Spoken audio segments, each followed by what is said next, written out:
नमस्कार प्यारे साथियों, मैं अजीज स्वागत करता हूं आपके अपने प्यारे परिवार रोजगार विद अंकित पर। कैसे हैं आप सब लोग? आशा करता हूं बहुत अच्छे होंगे, स्वस्थ होंगे, लाजवाब होंगे।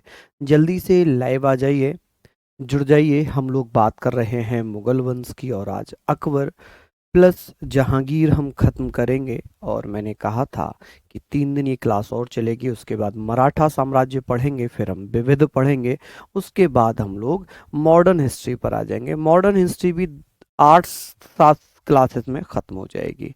यानी कि ये मान के चलें कि 10 जुलाई तक आई थिंक आपका ये पूरा जो हिस्ट्री है वो खत्म हो जाएगी। तो आप ज़्यादा से ज़्यादा संख्या में पढ़ेंगे। हम लोग बात कर रहे थे, हम लोगों ने बात कर ली थी कि भाई अकबर के द्वारा कुछ धार्मिक नीतियां अपनाई गईं, जिसमें अकबर ने जजिया कर को समाप्त किया, तीर्थ यात्रा कर समाप्त किया। अकबर ने 1582 में दीन ए इलाही की स्थापना की। हालांकि 1582 में ही दीन ए इलाही को भी बंद करना पड़ा।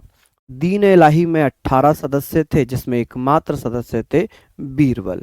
बीरबल एकमात्र हिंदू दरबारी थे जिन्होंने दीन ए इलाही की सदस्यता स्वीकार की थी। दीन ए इलाही को तौहीद ए इलाही के नाम से भी जाना गया। आज हम बात करेंगे अकबर के सिक्के। अकबर ने कौन कौन से सिक्के चलाए थे? अकबर ने इलाही सिक्के चलाए थे, कलमा सिक्के चलाए थे, सीताराम प्रकार के सिक्के चलाए थे। देखिए, अकबर महान इसलिए कहलाया क्योंकि अकबर ने हिंदू और मुसलमानों को एक साथ लेकर चलने की पॉलिसी अपनाई। अकबर ने हिंदुओं को भी खुश करने के लिए सियाराम प्रकार के सिक्के चला दिए थे। मुसलमानों को खुश करने के इलाही सिक्के चलाए थे, जिन पे कलमा लिखा रहता था, इसलिए उन्हें कलमा सिक्के भी कहते हैं। ठीक है, तो हम वहां से चर्चा कर लेते हैं। हम बात कर रहे थे अकबर के सिक्के। हेडिंग आपका अकबर रहेगा, आप ऊपर हेडिंग अकबर लिखना कि अकबर ने कौन से सिक्के चलाए थे। तो अकबर ने राम सीता प्रकार के सिक्के चलाए थे। किसने? माय डियर, आप कहेंगे सर अकबर ने कौन से सिक्के चलाए थे? तो आप कहेंगे सर अकबर ने राम सीता प्रकार के सिक्के चलाए। इन सिक्कों पर राम सिया लिखा था। क्या लिखा था जी? इन सिक्कों पर राम सिया लिखा रहता था। इसने सोने के इलाही सिक्के चलाए थे। कौन से? इलाही सिक्के चलाए थे जिन पर भैया कलमा लिखा रहता था। जो इलाही सिक्के थे, इन सिक्कों पर कलमा लिखा होता था। क्या लिखा होता था? कलमा। कलमा जो जैसे हम लोग हमारे हिंदू ग्रंथों में दोहे होते हैं, मंत्र होते हैं, वैसे ही मुस्लिम में कलमा होता है। क्या होता है जी? कलमा होता है। ठीक है जी, क्या होता है? कलमा होता है। हम बात करेंगे कि सर अकबर के शासन काल में दक्कन में हलों की संख्या पद्धति को अपनाया गया था। ये क्या था? जो दक्कन जिसे साउथ बोलेंगे हम, दक्कन जिसे हम क्या बोल सकते हैं? आप इसको भैया क्या बोलेंगे? आप इसको साउथ बोल सकते हैं। क्या बोल सकते हैं जी? इसको साउथ आप इसको बोल सकते हैं। ठीक है जी, क्या बोल सकते हैं? तो आप कहेंगे साउथ। देखिए, साउथ में दक्कन में जो डेक्कन है, वहां पर हलों की संख्या, जैसे जिस पर ज्यादा भूमि होगी उस पर जाहिर सी बात है हल भी ज्यादा होंगे। हल मतलब जो खेत जोतने वाले होते हैं। ठीक है, इरिगेशन करने के लिए, खेती करने के लिए जो हल होते हैं, जिसे जमीन जोती जाती है, तो the number of the ploughs in the Deccan during the reign of Akbar. Akbar के समय हलों की संख्या को देखकर भूराजस्व वसूल किया जाता था। ऐसे क्वेश्चन आएगा कि किस मुगल शासक के दरबार में या किस मुगल शासक के शासन काल में हलों की संख्या देखकर भूराजस्व लिया जाता था, रेवेन्यू टैक्स लिया जाता था। ठीक है भैया, बहुत बढ़िया भैया भारती जी। चलिए, हम लोग यहाँ पर बात करेंगे, हम लोग यहाँ पर चर्चा करने वाले हैं। तो आप लोग ये सारी चीज़ों को भैया पढ़ लें, अच्छे से सारी चीज़ों को आप लोग पढ़ लेंगे, सारी चीज़ों को आप लोग पढ़ेंगे। ठीक है, बहुत बढ़िया। अब ये सारी चीजें आपकी हो गई हैं कि भैया अकबर के शासन काल में हलों की संख्या देखकर राजस्व वसूल किया जाता था। वैसे ही अकबर ने सोने के सिक्के चलाए थे, जिन्हें इलाही सिक्के कहा गया। इलाही सिक्के जिन पर कलमा लिखा होता था। क्या लिखा होता था? कलमा लिखा रहता था। और अकबर के समय राम सीता प्रकार के सिक्के चलाए गए जिन पर राम सिया लिखा रहता था। क्या लिखा रहता था? जिन पर राम सिया लिखा रहता था। आप कहेंगे सर क्या लिखा रहता था? राम सिया लिखा रहता था। आप कह सकते हैं सर अकबर ने राम सिये सिक्के चलाए थे। चलिए बहुत बढ़िया। हाँ जी, ये पढ़ते रहिए सभी बच्चे आराम से, बहुत बढ़िया। हम लोग आगे डिस्कस करेंगे, फिलहाल आप लोग इसको लिखिए, मैं भरपूर समय आपको लिखने का भी दे रहा हूँ। हम बात करेंगे सिक्के के बारे में। हमने पता करना है कि भैया राम सीता प्रकार के सिक्के किसने चलाए थे? राम सीता प्रकार के सिक्के किसने चलाए थे? अकबर ने। इन सिक्कों पर क्या लिखा रहता था? आप कहेंगे सिया राम लिखा रहता था। क्या लिखा रहता था? सिया राम लिख लो, या भैया सिया राम लिख दो, सिया राम लिख दो, या भैया यहाँ पर राम सिया लिख दो। क्या लिख दो जी? सिया राम लिख दो या राम सिया लिख दो, एक ही बात हो गई, राम सिया। ठीक है जी, सिया राम या राम सिया लिखा रहता था। सोने के सिक्के भैया कौन से थे? इलाही सिक्के। सोने के इलाही सिक्के चलाए थे। क्या चलाए थे? इलाही सिक्के चलाए थे। और इनके इलाही सिक्के पर क्या लिखा रहता था? इलाही सिक्के पर भैया क्या लिखा रहता था? इस पर कलमा लिखा होता था। क्या लिखा होता था? कलमा लिखा रहता था। अकबर के शासन काल में हलों की संख्या पद्धति से ही भू राजस्व लिया जाता था। भू राजस्व लिया जाता था। भू राजस्व, तो आप कहेंगे क्या लिया जाता था? भू राजस्व का प्रचलन प्रकार था। ठीक है, प्रचलित प्रकार था कि जितना रेवेन्यू टैक्स होगा वही लिया जाएगा। राम सीता सिया राम, हाँ जी। चलिए, तो ये सारी चीजों को आप लोगों ने लिख लेना है। आप लोग भैया लिख लिए होंगे, जिसने नहीं लिखा है प्लीज लिख लीजिए। मैं फिर से एक बार रिवाइज करा देता हूं कि सिक्कों का प्रचलन, अकबर के शासन काल में सिक्कों का प्रचलन दो प्रकार से था। एक तो भैया सिया राम प्रकार के सिक्के चलते थे या राम सिया प्रकार के सिक्के चलते थे। एक भैया इलाही सिक्के चलते थे जिन पर कलमा लिखा रहता था, जिन पर कलमा लिखा रहता था। इसने दोनों ही प्रकार के सिक्के चलाए थे, तभी तो हिंदू भी अकबर से खुश थे। हिंदू भी अकबर से खुश थे। ठीक है, यही कारण था कि अकबर को महान सम्राट कहा गया है। चलिए, हम यहाँ पर लिख लिए होंगे आप लोग। आगे बात करते हैं, अकबर के नवरत्न की बात करते हैं कि अकबर के नवरत्न, जैसे कि अकबर के नवरत्न कौन कौन थे? अकबर के नवरत्न का मतलब होता है नौ विद्वान, नौ स्कॉलर, 9 स्कॉलर्स। जैसे बीरबल जो थे वो अकबर के कौन थे? अकबर के सलाहकार थे। ये अकबर के कौन थे? सलाहकार थे, एडवाइजर थे। कौन थे भैया? सलाहकार थे, पर्सनल असिस्टेंट थे। चलिए, इनका जन्म कहां पर हुआ था? कालपी में। बीरबल का जन्म कहां पर होता है? कालपी में। और इनके बचपन का नाम था महेश दास। क्या नाम था? महेश दास। ठीक है, तो बीरबल अकबर के नवरत्नों में आते हैं। और बीरबल को बचपन में महेश दास के नाम से जाना जाता है। किसके नाम से? महेश दास के नाम से जाना जाता है। बीरबल का जन्म कहां पर हुआ था? कालपी में। बीरबल का जन्म कहां हुआ? कालपी में। बचपन का नाम क्या था? महेश दास। किसके? बीरबल के। बीरबल किसके दरबार में नवरत्न था? तो अकबर के दरबार में नवरत्न था। किसके दरबार में? अकबर के दरबार में नवरत्न था। ठीक है, फिर आता है जी अबुल फजल। फिर आता है अबुल फजल, ये आए बीरबल। चलिए, अब बात करेंगे अबुल फजल कौन थे? तो ये फारसी कवि था। ये कौन था? ये फारसी कवि था। आप कहेंगे सर ये फारसी कवि था। इसने आईने अकबरी अकबरनामा लिखा है। अकबरनामा का तीसरा भाग है ये भैया आप कहेंगे अकबरनामा का थर्ड भाग या थर्ड खंड है।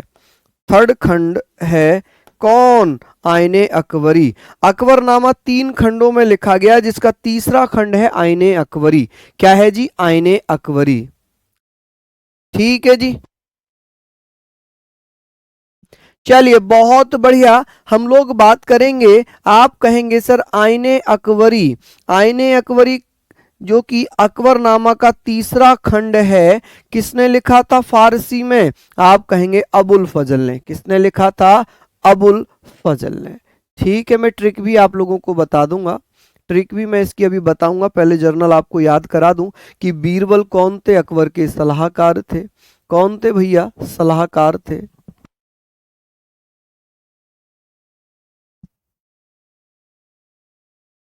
चलिए बहुत बढ़िया, शानदार। मुकेश कह रहे हैं सर आज मेरा बर्थडे है, आपको जन्मदिन की हार्दिक शुभकामनाएं। भगवान आपको खुशियां दे, भगवान आपकी तरक्की दे, भगवान आपका सिलेक्शन दे, आप उस ऊंचाइयों पर जाएं जिसके सपने आपके पेरेंट्स ने देखे हैं।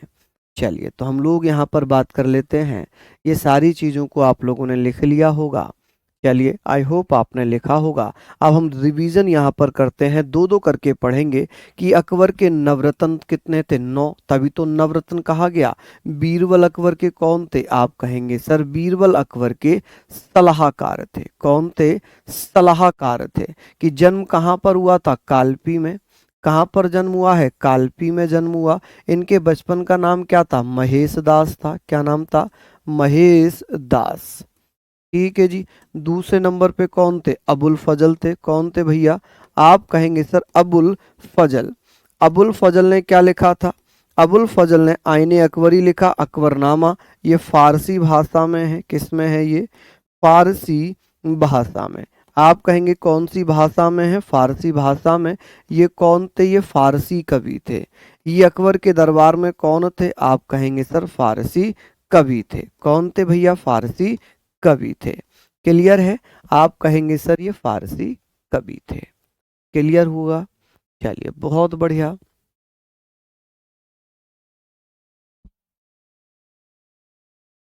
कल कालपी कहाँ पड़ता है? तो कालपी भैया जालौन में है। जालौन, जालौन के पास पड़ता है। जालौन उत्तर प्रदेश का एक डिस्ट्रिक्ट है। ठीक है जी। चलिए, हाँ जी बहुत बढ़िया। वेद व्यास जी का जन्म भी कालपी में ही हुआ है। ठीक है जी। कालपी उत्तर प्रदेश के जालौन में पड़ता है, जहां महर्षि वेद व्यास जी का जन्म हुआ है। मैंने पूरा पीडीएफ एक साथ ही दे दिया है भैया, पूरा पीडीएफ एक साथ ही दे दिया है। ठीक है। मैंने कल, आप लोग बताओ आपने पीडीएफ डाउनलोड करा? मैंने पूरा मुगल वंश का पीडीएफ आपको एक साथ दे दिया था। एक साथ दे दिया था ना। चलिए आगे बात करते हैं। नेक्स्ट है फैजी। फैजी के बारे में बात करेंगे। फैजी के बारे में बात करेंगे। फैजी कौन था? ये अबुल फजल का बड़ा भाई था, और ये भी भैया फारसी कवि है। ये कौन है? फारसी कवि है, और ये मुगल वंश का राज कवि भी है। ये अकबर का राज कवि है, जिसने लीलावती का फारसी में अनुवाद किया। लीलावती जो कि गणित की पुस्तक है। किसकी? गणित की पुस्तक है। गणित की, जिसको ग्रंथ कह सकते हैं, गणित का ग्रंथ है, या गणित की पुस्तक लिख लो। गणित की पुस्तक है। इसका भैया फारसी में अनुवाद किसने किया था? आप कहेंगे सर फैजी ने। किसने? फैजी ने। नेक्स्ट आता है जी टोडरमल। टोडरमल कौन है? ये भैया वित्तीय सलाहकार था, वित्त मंत्री था। वित्त मंत्री। इसने दहसाला प्रथा को जन्म दिया। कि सर दहसाला प्रथा का जनक कौन है? टोडरमल है। और अकबर से पहले, टोडरमल अकबर से पहले शेर शाह के दरबार में था। किसके दरबार में था? शेर शाह का दरबारी था। तो अकबर से पहले भैया शेर शाह का दरबारी था टोडरमल। कौन जी? टोडरमल। आगे बात करेंगे। सर खिचड़ी का मतलब क्या था? बीरबल की खिचड़ी का, देखिए ऐसा एक कहानी है। एक कहानी ये है कि सम्राट ने घोषणा की कि कोई भी व्यक्ति यदि एक रात, सर्दियों का समय था, कि एक रात एक पूल में तालाब में अगर रहकर एक रात गुजारता है तो उसे काफी पैसा दिया जाएगा। उसे बहुत सारा पैसा, मुद्राएं दी जाएंगी। एक गरीब व्यक्ति जिसकी लड़की की शादी होनी थी, उसके पास पैसे नहीं थे, तो उसने कहा कि ठीक है, मैं पूरी रात वहां पर पानी में खड़े रहकर गुजार दूंगा। सभा का आयोजन हुआ। उस व्यक्ति को कहा गया कि यदि आप बीच में से भी पानी में से निकल आए तो आपको इनाम नहीं दिया जाएगा। बीरबल भी वहां मौजूद थे। बीरबल हालांकि चुप रहे, कुछ नहीं बोले। तो उस व्यक्ति का परीक्षा का इंतजाम किया गया। भाई एक टब खुदवाया गया, एक भैया वहां पर उस व्यक्ति को जो है पानी में खड़ा किया गया। अब वो व्यक्ति पानी में खड़े रहे, पूरी रात खड़े रहे। राजा आए सुबह में, अकबर सुबह में आया। अकबर ने कहा कि आप जो है कैसे इतने समय तक इस पानी में खड़े रहे, इतनी सर्दी में ठंड नहीं लगी? तो उसने ये बोल दिया कि साहब जो आपके महल में लैंप जल रहा था, उसके लैंप को देखकर ही मैंने पूरी रात गुजार दी। अब अकबर के चाटुकार भी थे। अकबर के चाटुकारों ने कहा, अरे गुरुजी, इसने तो बादशाह जी, इसने तो लैंप से गर्मी ले ली, लैंप से इसने अपने आप को सेकता रहा, लैंप से इसको गर्मी मिलती रही। अकबर ने उसका इनाम कैंसिल कर दिया। अकबर ने कहा कि भाई आपने तो चीटिंग की है। हमने तो ये कहा था जो पानी में खड़ा रहेगा उसे इनाम मिलेगा, आपने तो पानी में खड़े रहकर उसकी गर्मी ले ली। बीरबल भी शांत रहे। फिर एक दिन बीरबल को बुलावा आता है। बीरबल घर पर थे। बीरबल को बुलावा आता है और बीरबल ने कहा कि ठीक है, मैं आ रहा हूं, मैं अभी खिचड़ी बना रहा हूं। बीरबल से सैनिक पूछकर चले गए। तीसरी बार आ गए तब भी खिचड़ी बन रही थी, चौथी बार आ गए तब भी खिचड़ी बन रही थी, शाम हो गई तब भी खिचड़ी बन रही थी। अब जब अकबर को यह पता चला कि भाई बीरबल सुबह से खिचड़ी बना रहे हैं, ऐसी कैसी खिचड़ी बन रही है, अकबर ने कहा कि चलिए हम चलकर देखते हैं कि कर क्या रहे हैं, क्या कारण है। क्योंकि अकबर जानते थे कि बीरबल के पीछे, हर काम के पीछे कोई ना कोई लॉजिक, कोई ना कोई वजह रहती है। बादशाह चल पड़े और जब बीरबल के पास पहुंचे तो बीरबल को देखा कि 3 लकड़ियों पर बहुत ऊपर पर एक हांडी बांध रखी थी और नीचे से वो छोटी छोटी आग जला रहे थे। अकबर ने कहा कि आप पागल हो गए, इतने दूर से खिचड़ी कैसे बन सकती है? बीरबल ने कहा, बादशाह जहापना, मैं भी तो यही कह रहा हूं कि इस पानी में खड़े व्यक्ति को आपके महल के लैंप से गर्मी कैसे मिल सकती है? अकबर को समझ में आया। अकबर ने तुरंत उस व्यक्ति को जो पानी में खड़ा हुआ था उसे वो प्राइज, वो इनाम दे दिया। इसलिए कहते हैं कि बीरबल चतुर बहुत थे। बीरबल हमेशा से चतुराई से काम लेते थे। तभी तो कहते हैं बेटा चतुराई बहुत जरूरी है। ठीक है जी, चलिए, तो ये सारी चीजें आप लोगों ने आई थिंक लिख ली होंगी। चलिए हम लोग बात करते हैं। हम बात कर रहे हैं कि सर ये बताएं, अबुल फजल का बड़ा भाई कौन था? अबुल फजल का बड़ा भाई था फैजी। कौन था जी? फैजी था। फैजी अबुल का बड़ा भाई था और ये अकबर का राज कवि था। इसने लीलावती का फारसी में अनुवाद भी किया था। अब यहां पर आता है टोडरमल। कौन आता है? टोडरमल। टोडरमल कौन थे? ये वित्त मंत्री थे। कौन थे? ये वित्त मंत्री थे। ठीक है, वित्त मंत्री थे अकबर के। इन्होंने दहसाला प्रथा का जनक भी कहा जाता है। इन्हें दहसाला प्रथा का जनक कहते हैं और अकबर से पहले ये शेर शाह के दरबारी हुआ करते थे। अकबर से पहले शेर शाह के दरबारी हुआ करते थे। हाँ बेटा, तब से ही कहते हैं, तब से ही कहा गया है ना कि भाई बीरबल की खिचड़ी हो गई क्या, जो अभी तक बनी नहीं रही है। कहावत तब से ही चली आ रही है। क्या बीरबल की खिचड़ी है क्या जो बनी नहीं अभी तक? चलिए, लिख लिया आप लोगों ने। आगे बात करते हैं तानसेन के बारे में। तानसेन के बारे में यहां पर ध्यान रखना। तानसेन के बारे में बात करेंगे कि सर तानसेन का जन्म कहां पर हुआ था? ग्वालियर में। तो ग्वालियर में इनके जन्मदिन पर वहां पर एक भैया उत्सव लगता है। ग्वालियर में ही तानसेन के जहां उनकी समाधि बनी हुई है वहां पर भैया एक उत्सव का आयोजन किया जाता है। आगे बात करते हैं रामतनु पांडे। रामतनु पांडे तानसेन के बचपन का नाम था। तानसेन के बचपन का नाम था। चलिए, अब भैया तानसेन ने मियाँ की टोडी, मियाँ की मलार की भैया कृतियां क्या क्या लिखी हैं, इनके क्रिएशन क्या हैं? आप कहेंगे सर तानसेन ने मियाँ की टोडी, मियाँ की मल्हार नामक रचनाएं की हैं। मानसिंह कौन थे? आप कहेंगे सर मानसिंह अकबर का प्रधान सेनापति था। मान सिंह मानवती का भाई था और मानवती जो जहांगीर की पत्नी बनेगी। ठीक है जी। चलिए आगे बात करते हैं। हम यहां पर बात कर रहे हैं अब्दुल रहीम खान खाना। अब्दुल रहीम अब्दुल रहीम खान ए खाना, खाने खाना इसको बोल सकते हैं कि भैया ये जो है बैरम खान और बैरम खां एवं सलीमा सुल्ताना के बेटे थे। किसके? सलीमा सुल्ताना के बेटे थे। किसके? सलीमा सुल्ताना के बेटे थे।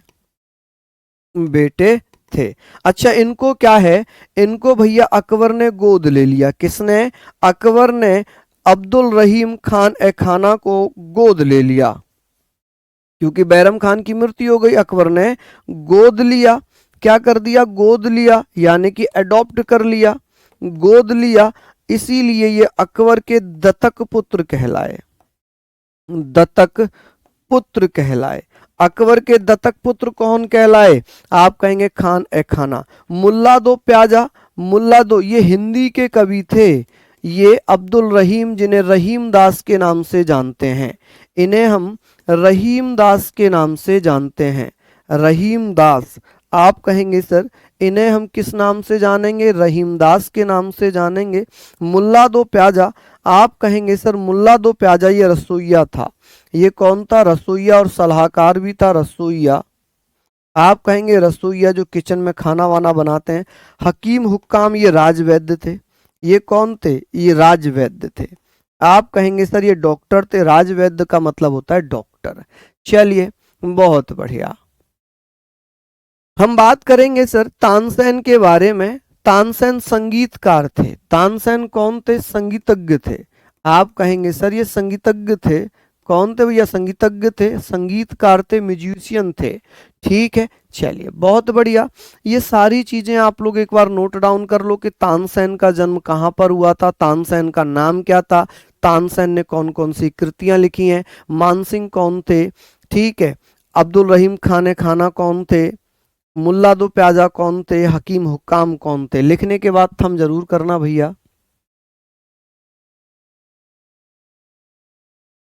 चलिए बहुत बढ़िया।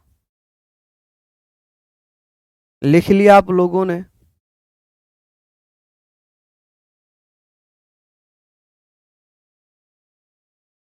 चलिए बहुत शानदार, लिख लिया होगा। अच्छा आपको एक कहानी याद है कि बीरबल बीरबल जब महल में प्रवेश कर रहे थे, महल में प्रवेश कर रहे थे तो उन्हें रोक दिया गया था। महेश दास तक जाने जाते थे वो। महेश दास और अकबर की मुलाकात कैसे हुई? एक भैया राज दरबार लगा था, गांव के सभी लोग दरबार में जा रहे थे, लेकिन अकबर का जो दरबारी था, अकबर का जो सेनापति था, वो गांव वालों से कुछ ना कुछ पैसे ले रहा था अंदर भेजने के। बीरबल चालाक थे। बीरबल ने क्या कहा कि चलो मैं चला तो जाऊंगा, मेरे पास देने को कुछ नहीं है, सोने की अंगूठी है, इसे आप पहन लो, ये बहुत महत्वपूर्ण है कि जो इसको पहनता है वो बहुत जल्दी से धनवान हो जाता है। सेनापति बड़ा खुश, सेनापति बड़ा खुश हुआ। बीरबल जाते हैं राजा के पास, क्योंकि सेनापति हड़का देता था कि कोई राजा को नहीं बताएगा कि आपको पैसे देकर आ रहे हैं। बीरबल जाते हैं और बीरबल कहते हैं कि जहापना आपके दरबार की शोभा बड़ी न्यारी है, जिसके आने के लिए सभी लोगों को कुछ ना कुछ देना पड़ता है। मैं भी आज अपनी बेशकीमती चीज देकर आ रहा हूं। अकबर सुनकर शौक कि मेरे दरबार में आने के लिए तो कोई भी टैक्स नहीं लगता, ये टैक्स कैसे लगा रहा है? बीरबल ने कहा जी जो सेनापति है, आपका गार्ड है, वो सभी से रुपए ले रहा है। सेनापति को बुलाया गया, सेनापति से बात हुई। सेनापति ने कहा जी मैंने तो कुछ भी नहीं लिया। लेकिन सेनापति ये भूल गया था कि उसने अंगूठी पहन ली थी। मुद्रा होती छिप जाती, लेकिन अंगूठी उसने पहन ली थी। अब अंगूठी पकड़ी गई। तब से बीरबल और अकबर एक साथ एक दरबार में बहुत घनिष्ठ मित्र बन गए। चलिए चलिए बहुत शानदार, लिख लिया होगा आप लोगों ने। आगे बात करते हैं, आगे बात कर लेते हैं, यहां से हम चलते हैं। लिखा है तानसेन के बारे में। तानसेन का जन्म कहां पर हुआ था? ग्वालियर में। तानसेन का जन्म कहां हुआ है? ग्वालियर में हुआ है। नाम क्या था? रामतनु पांडे। रामतनु पांडे। रामतनु पांडे। मियाँ की मल्हार कृति क्या है? मियाँ की मल्हार। मियाँ की टोडी। मियाँ की टोडी। अब बात करते हैं भैया, यहां पर हम बात करेंगे मानसिंह। कौन? मानसिंह। मानसिंह कौन था? तो मानसिंह अकबर का प्रधान सेनापति था। अब्दुल रहीम खान ए खाना। अब्दुल रहीम खान ए खाना की अगर मैं बात करूंगा तो ये भैया हिंदी कवि थे। ये कौन थे? हिंदी कवि थे। आप कहेंगे सर हिंदी कवि थे ये, इन्होंने ही बाबरनामा का फारसी में अनुवाद किया। ये भैया रसोइया था। ये कौन था? ये रसोइया था। और ये भैया राजवैद्य थे। कौन थे ये? राजवैद्य थे। क्या इतनी चीजें आप लोग लिख लेंगे? क्या इतनी चीजें? हालांकि मैंने आपको एडवांस में ही पीडीएफ दे दी थी कल पूरे मुगल वंश की, तो आपको इतना टाइम लेना ही नहीं चाहिए था, लेना ही नहीं चाहिए था। चलिए हम लोग बात करते हैं। हम लोग, अच्छा, तानसेन का जो समाधि है वो भी ग्वालियर में है। तानसेन की समाधि भी ग्वालियर में है। चलिए, चलिए, बहुत बढ़िया। सर सेनापति कैसे पकड़ा गया? सेनापति इसलिए पकड़ा गया था क्योंकि बीरबल ने जो गिफ्ट मांगा था तो वो मांगे थे 50 कौड़े, कि आप मुझे 50 कौड़े मारिए। अब अकबर तो भैया परेशान, कि भाई कोई भी आ रहा है ये सजा मांग रहा है अपने लिए, सजा क्यों मांग रहा है? तो फिर वजह पूछी गई, तब उसने वजह बताई, जी ऐसे ऐसे है, आपके दरबारी जो है पैसा ले रहे हैं सबसे। चलिए राजधानी की बात करते हैं तो अकबर की राजधानी आगरा, फतेहपुर सीकरी और लाहौर। अकबर ने किस किस को अपनी राजधानी बनाया था? अकबर ने किस किस को अपनी राजधानी बनाया था? आप कहेंगे सर आगरा को, फतेहपुर सीकरी को और लाहौर को। किसे? फतेहपुर, फतेहपुर सीकरी, लाहौर और आगरा। प्रसिद्ध चित्रकार कौन थे अकबर के? तो आप कहेंगे अब्दुल समद दसवंत। आप क्या कह सकते हैं? आप कह सकते हैं जी दसवंत। कौन भैया? दसवंत कह सकते हैं। क्या कह सकते हैं जी? दसवंत कह सकते हैं। ठीक है जी, मैं यहाँ पर लिख देता हूँ, यहाँ पर मैं लिख रहा हूँ। आप कहेंगे जी दसवंत। ठीक है जी, दसवंत। और ये बसावन। चलिए, आप कहेंगे बसावन, दसवंत, अबुल समद, ये कौन थे? तो ये अकबर के दरबार में नवरत्न थे, वो सॉरी चित्रकार थे। अच्छा यहाँ पर मैं लिखता हूँ, एक नोट लिखना, एक नोट लिखना कि अकबर का शासनकाल, अकबर का शासनकाल का शासनकाल, शासनकाल हिंदी साहित्य का स्वर्णकाल कहलाया। क्या कहलाया? हिंदी साहित्य का स्वर्ण काल कहलाया। क्या कहलाया जी? स्वर्ण काल कहलाया। ठीक है जी, यहाँ पर आप लोग लिखेंगे कि अकबर का जो पीरियड था वो गोल्डन पीरियड ऑफ लिटरेचर कहलाया। क्या कहलाया? इसको आप चाहें तो ऐसे लिख लेना कि सर क्या कहलाया था?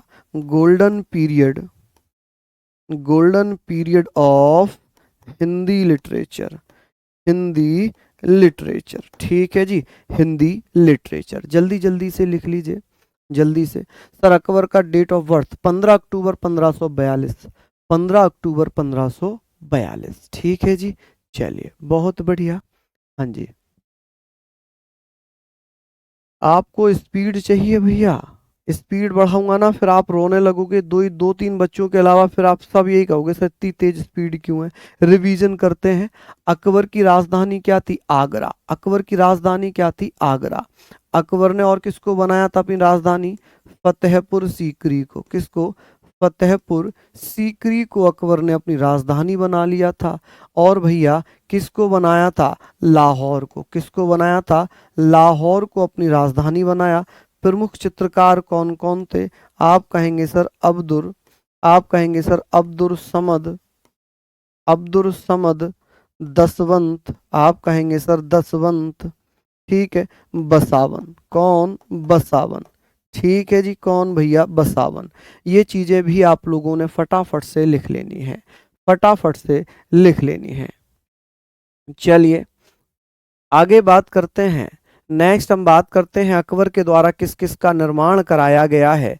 आप कहेंगे दिल्ली में हुमायूं का मकबरा। हालांकि हुमायूं का मकबरा दिल्ली में हमीदा बानो बेगम ने करवाया था, लेकिन हमीदा बानो बेगम के कहने पर अकबर ने, ठीक है, अपने पिता का मकबरा बनवाया।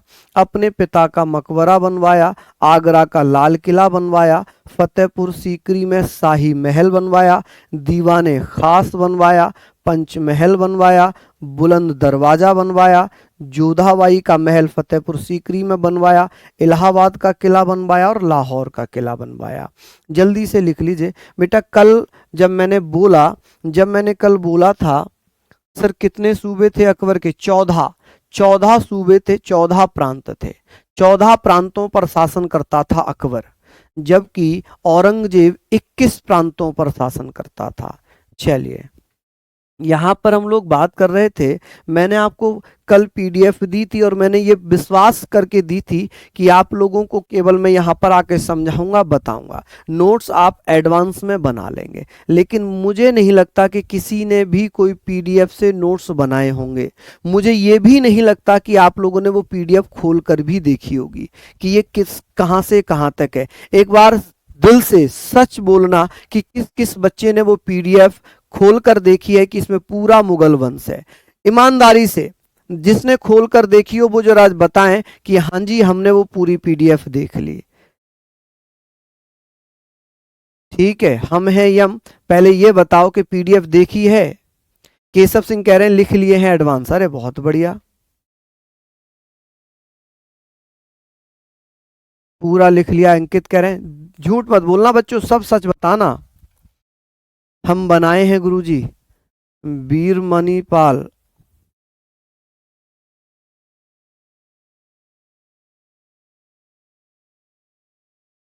लिख लिया। चलिए यहां तक हमने लिख लिया है।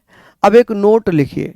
अब एक नोट आप लोग लिखिएगा। नोट का मतलब तो आप समझ ही जाते होंगे।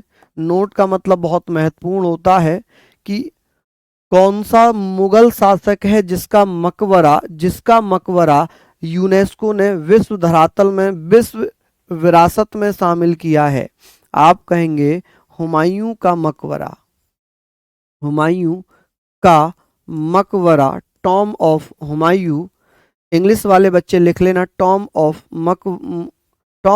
हुमायूं, यानी कि हुमायूं का मकबरा यूनेस्को द्वारा, यूनेस्को द्वारा द्वारा विश्व विरासत स्थल में शामिल कर लिया है। किसमें शामिल किया है जी? विश्व विरासत, विश्व विरासत स्थल में शामिल कर लिया है। में शामिल कर लिया है।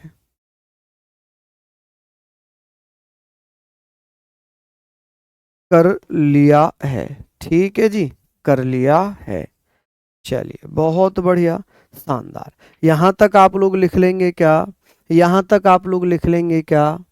चलिए बहुत बढ़िया, ये इम्पोर्टेंट है, इसको आप लोग जरूर लिखेंगे कि किस मुगल शासक का मकबरा यूनेस्को ने विश्व विरासत की सूची में शामिल कर लिया है। तो आप लोग कहेंगे सर हमने लिख लिया।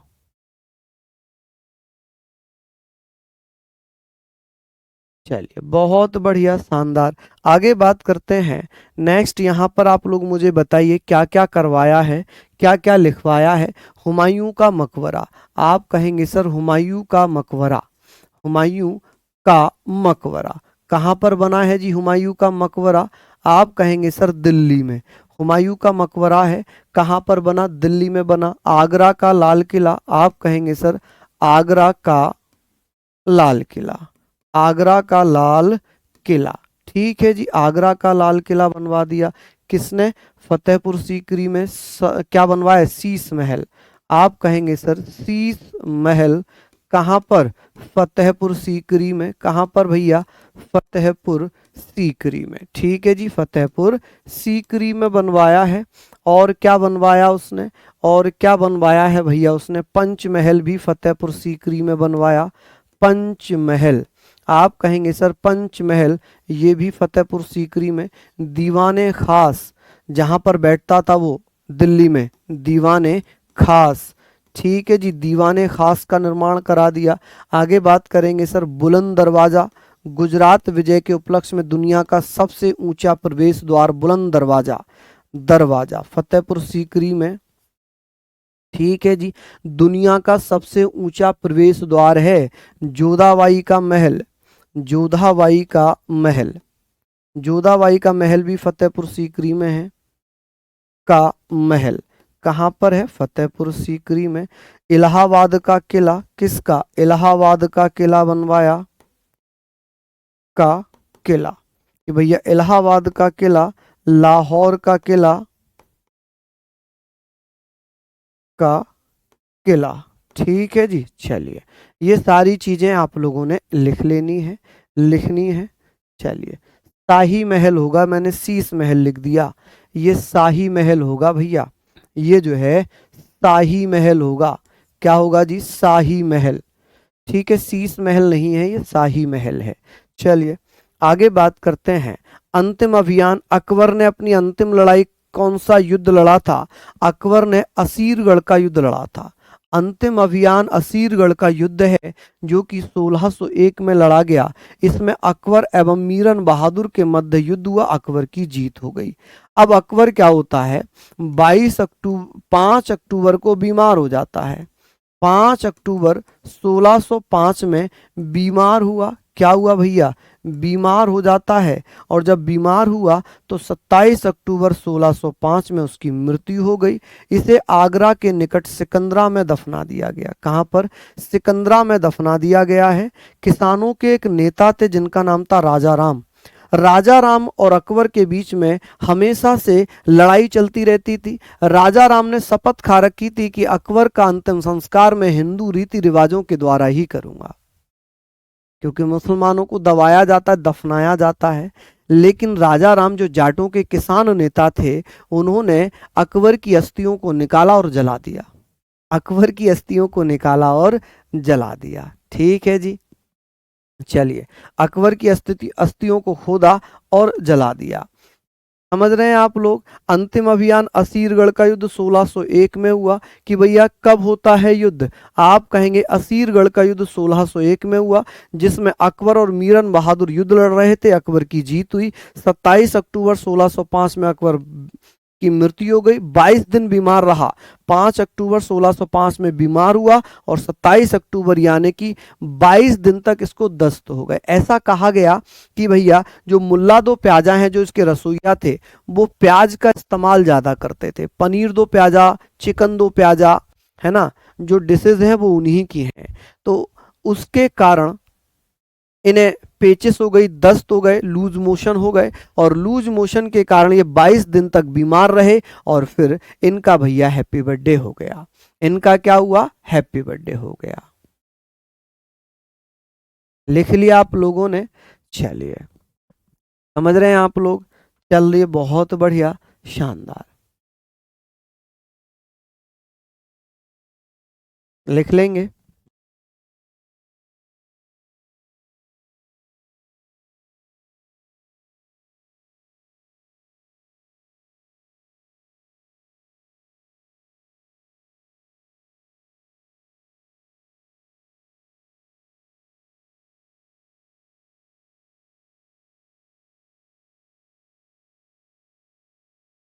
लिख लिए भैया, जल्दी से। सर हुमायूं का मकबरा यूनेस्को की धरातल कब स्वीकार किया? 1993, 1993 में। इसको लिखना, यूनेस्को ने 1993 में, 1993 में। ठीक है जी। चलिए, ये सारी चीजें हो गई। अब अंतिम अभियान की बात करते हैं कि अंतिम अभियान कौन सा था? असीरगढ़ का युद्ध। कौन सा भैया? असीरगढ़ का युद्ध। ये युद्ध कब हुआ है? असीरगढ़ का युद्ध कब लड़ा गया? 1601 में। और भैया किस किस के बीच? अकबर और मीरन बहादुर के बीच लड़ा गया। अकबर की मृत्यु कब हो गई? तो आप कहेंगे सर 27 अक्टूबर 1605 में। ठीक है जी। चलिए, आगरा के निकट भैया इसको सिकंदरा में दफनाया गया। सिकंदरा, सिकंदरा में भैया क्या है?